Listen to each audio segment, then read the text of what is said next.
દેશમાં ગેસની કટોકટી છે અને લોકો સિલિન્ડર માટે લાંબી લાઈનોમાં લાગ્યા છે, પરંતુ આજે આપણા હેલ્થની પણ આ જ પરિસ્થિતિ છે.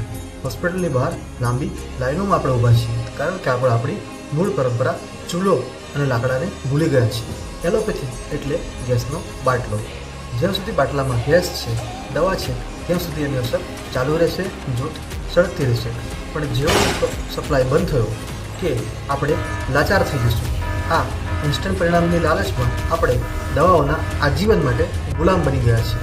ગેસ પૂરો થાય તો ફરી આપણે લાઈનમાં ઊભા જ રહેવું પડે. આયુર્વેદ એટલે આપણા ઘરનો લાકડાનો ચૂલો. એમાં સ્વતંત્રતા છે, શુદ્ધતા છે અને કાયમી ઉકેલ પણ છે. આપણને જરૂર બંનેની છે, પરંતુ યાદ રાખજો કે ગેસનો બાટલો ગમે ત્યારે એક્સપાયર થઈ શકે છે, પૂરો થઈ શકે છે. તો હવે આપણે નક્કી કરવાનું છે કે આપણે લાઈનમાં ઊભા રહીને કામચલાઉ રાહત મેળવવી છે કે આયુર્વેદ અપનાવીને આપણે કાયમી રાજા જેવું સ્વસ્થ જીવન જીવવું છે.